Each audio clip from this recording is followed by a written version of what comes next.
Today I've got 6 flowering perennials that will give you colour right the way through until the end of October, and that's brought to you with the support of Cobra Garden and King Seeds.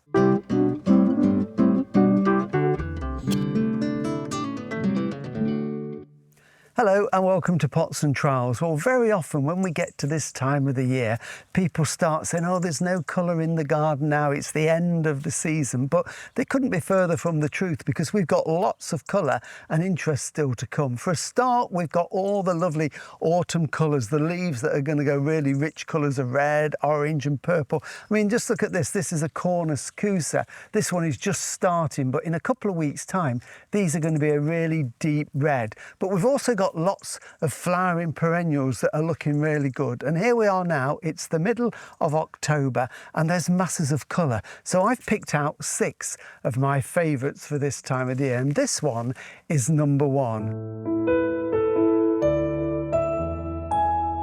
This one is absolutely wonderful. This is Diascia Hopleys. So this is a hardy perennial, dies back in the winter, grows back in the spring, grows to about 1.2 metres, 4 feet tall, and it is full of flowers from June, and last year this was still in flower at the end of November. And I often think at this time of the year with the slightly cooler temperatures, it flowers even better. So we know that this is going to look good for several weeks still to come.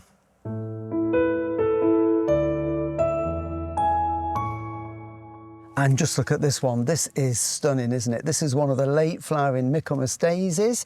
Was known as Aster Arcturus, but it's had a name change like lots of other plants, and it's now Symphyotrichum Arcturus. And it just goes on. And this one again will be in flower probably until the end of this month and even into November. And it just adds that real pop of colour in the borders.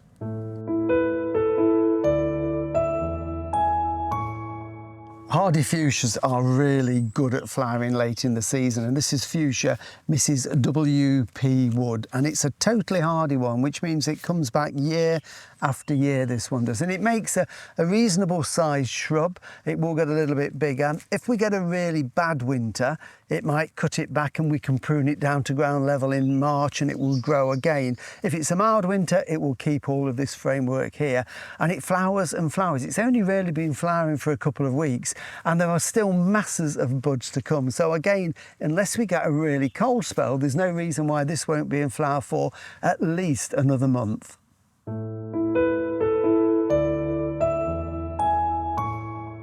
Another one with a really long flowering season is this one, and it has these wonderful delicate flowers here. We've got these star flowers, white centre with this pink edge to it, and this one is Oenothera Rosyjane, used to be called Gaura.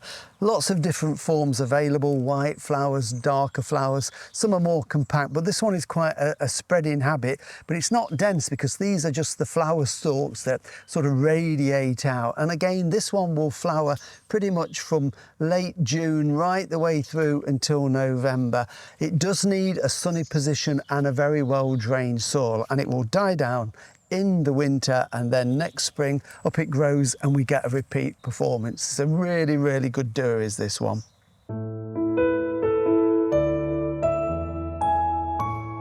For something a little bit different, this is a really low growing plant. Ideal, this one is if you've got some shade in the garden, a little bit cooler. This one is Liriope muscari, often known as the turf lily or the blue turf lily. It's not a grass, it's just got grass-like leaves, and it's got this lovely arching foliage, and then it sends up these spires of these almost muscari-like flowers, this violet bluey purple colour, and these have done really well, and these are in quite a shady spot here. It's quite heavy clay, it stays damp, and they absolutely love it. And this is a great one that if you want to, you can lift and divide in the spring to make more plants.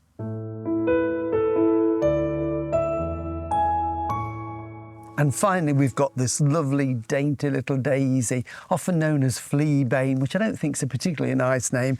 Its real name is Erigeron karvinskianus, and it's a lovely perennial. It spreads, it makes these huge mounds and produces thousands of flowers, white and little pink flowers on there. It does die back, so what I'll do with this, about March time, I'll take the shears to it, trim it back down to the main part of the plant, and it will grow again and produce this wonderful mound. Be warned, it does self-seed, so which is great in one way because you can get lots of seedlings to move around the garden, but sometimes it can get a little bit invasive. But again, it will flower and flower and flower its heart out. So if you're thinking your garden's lacking a bit of colour at this time of the year, there's no excuses. Get yourself off to a nursery or a garden centre and buy yourself a few autumn beauties.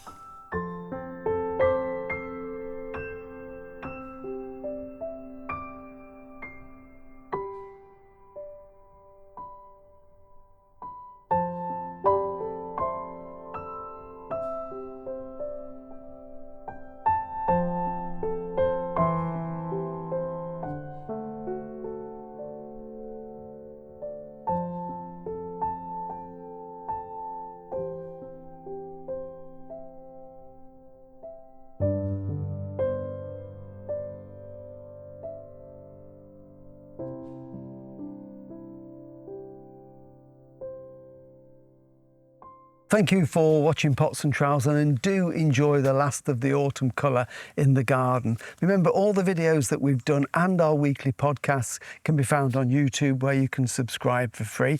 Next week we're going to be in the greenhouse sowing some sweet peas for colour next year, so we'll see you then. Bye.